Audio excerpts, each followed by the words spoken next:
ओम नमः सिद्धेभ्यः यदर्चा भावेन प्रमुदितमनादरे दर्यः क्षराता सित स्वर्गे गण गण समेत्य सुतनिधि लभन्ते सद्भक्त्या शिव सुख समाजं किमुतदा महावीर स्वामी महावीर स्वामी महावीर स्वामी गुरुः बन्धुनो नित्यं ज्ञान दर्शन नाहिगा चारित्रानं गंभीर मोक्ष मार्ग उपदेशका पंच परमेष्टि भगवान की एक आदिनाथ भगवान की अंतिम सत्संगपति भगवान महावीर स्वामी की परम पूज्य आचार्य श्री कुंद कुंद भगवंत की आचार्य श्री विमल सागर जी महाराज की आचार्य गुरुदेव सनमती सागर जी महाराज की 3 करोड़ 9 करोड़ मुनि राजों की द्वादशांजन वाणी माता की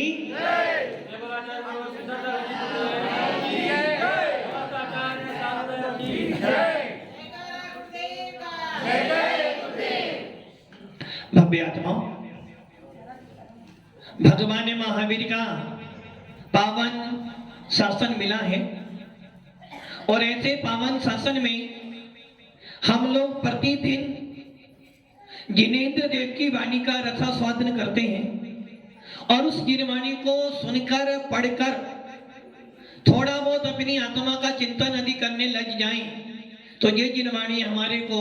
सम्यक दर्शन की प्राप्ति करा सकती है। आचार्य भगवत कहते हैं कि जब सम्यक दर्शन प्राप्त होता है तो आपका ज्ञान भी सम्यक हो जाता है। जिस समय आपको भेद विज्ञान होता है उसी क्षण आपकी आत्मा के अंदर वो ज्ञान आत्मा से जुड़ जाता है और जब आत्मा से जुड़ जाता है तो वो ज्ञान सम्यक ज्ञान कहलाता है। ऐसा भेद विज्ञान भगवंत जिनेंद्र देव के दर्शन करने से और जिनेंद्र देव की वाणी सुनने से हमारा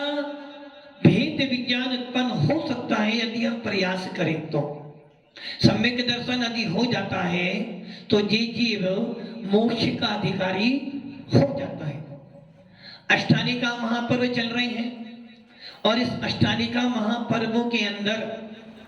सम्य दृष्टि देव नंदीश्वर दीप जाते हैं और जिनेंद्र देव के उन अनंत बिंबों का बड़ी भक्ति भाव से पूजन अभिषेक करते हैं। हम लोग देव नहीं हैं, हम लोग मनुष्य हैं। हम जिनेंद्र तो बन सकते हैं, हम केवल ज्ञान को उत्पन्न कर सकते हैं, हम सिद्ध तो बन सकते हैं, किंतु हम नंदीश्वर द्वीप में जाकर जिनेंद्र देव की पूजन अभिषेक नहीं कर सकते। अब आप ये विचार कर लो कि हम लोग जिनेंद्र बन सकते हैं, हम लोग सिद्ध अवस्था को भी प्राप्त कर सकते हैं, किंतु हम नंदीश्वर द्वीप में जाकर उन आकृतिम जिन चैतन्यों की वंदना नहीं कर सकते हैं। तो इसका अर्थ क्या हो गया कि देव गति का जीव आकृतिम जिन चैतन्यों की पूजा कर सकता है और आप अरहंत बन सकते हो, सिद्ध बन सकते हो, साधु बन सकते हो, आचार्य बन सकते हो, उपाध्याय बन सकते हो, किंतु आप उन प्रतिमाओं का अवलोकन, तो इसका अर्थ क्या हो गया? आपसे बड़े देव नहीं। इसका अर्थ ये हो गया कि जिस पर्याय से आप अनंत और सिद्ध बन सकते हो, जिनेंद्र देव का उपदेश ये हो रहा कि भैया मेरी सेवा करने से तू अनंत सिद्ध बनने वाला नहीं है, मेरी भक्ति करने से तुझे भेद विज्ञान तो हो सकता है, मेरी पूजा भक्ति करने से, मेरे दर्शन करने से तुझे सम्यक ज्ञान की प्राप्ति हो सकती है, किंतु मेरी सेवा पूजा करने से तुझे मोक्ष मिलने वाला नहीं है। यदि मोक्ष की प्राप्ति करनी है तो मेरी पूजा भक्ति छोड़नी पड़ेगी। यदि तू आत्मा में परमात्मा बनना चाहता है या अपनी आत्मा में परमात्मा प्रकट करना चाहता है तो तेरे पास एक ही मार्ग है, और वो मार्ग है रत्नत्रय। कौन सा मार्ग है? रत्नत्रय का मार्ग है। और वो रत्नत्रय मात्र मनुष्य गति में ही उत्पन्न करा सकते हो, और उस मनुष्य गति के अंदर भी कर्म भूमि के जीवों के अंदर ही वो रत्नत्रय उत्पन्न हो सकता है, जिस रत्नत्रय से तेरी आत्मा परमात्मा बन सकती है। इसलिए देव गति में जाने के बाद भी यदि आपको परमात्मा बनना है तो मनुष्य तो